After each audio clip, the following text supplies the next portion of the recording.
ce journal, vous découvrirez également un zoo unique en France. Au départ, son propriétaire voulait simplement sauver des animaux abandonnés. Il atteindra bientôt les 1500 pensionnaires. Maintenant, découvrir un homme qui pratique aussi l'écologie à sa manière.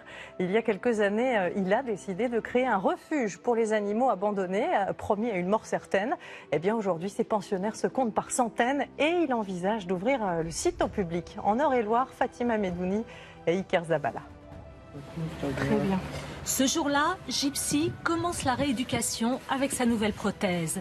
La chamelle était dans un cirque. Lors d'un transport, elle est tombée du camion. On l'a récupérée, sinon elle finissait euthanasiée.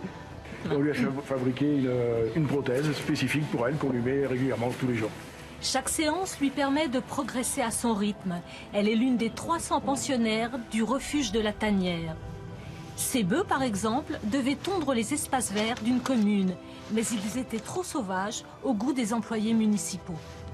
C'est des bœufs écossais, hollandais. Le plus grand a des cornes qui font 1,40 m d'envergure. Autrefois à la tête d'un important réseau de téléphonie, Patrick a abandonné le monde des affaires. Sa fortune, il l'investit désormais dans le sauvetage d'animaux sauvages et depuis 3 ans, il transforme cette ferme de 20 hectares.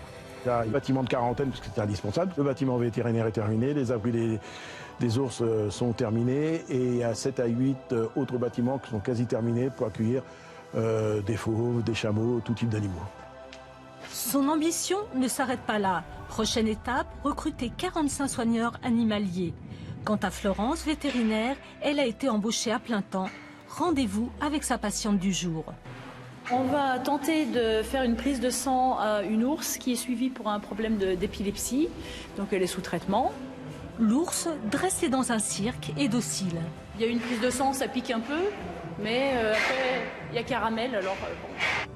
Ce refuge, concept unique en France, va permettre d'offrir une seconde vie à plus de 1500 animaux.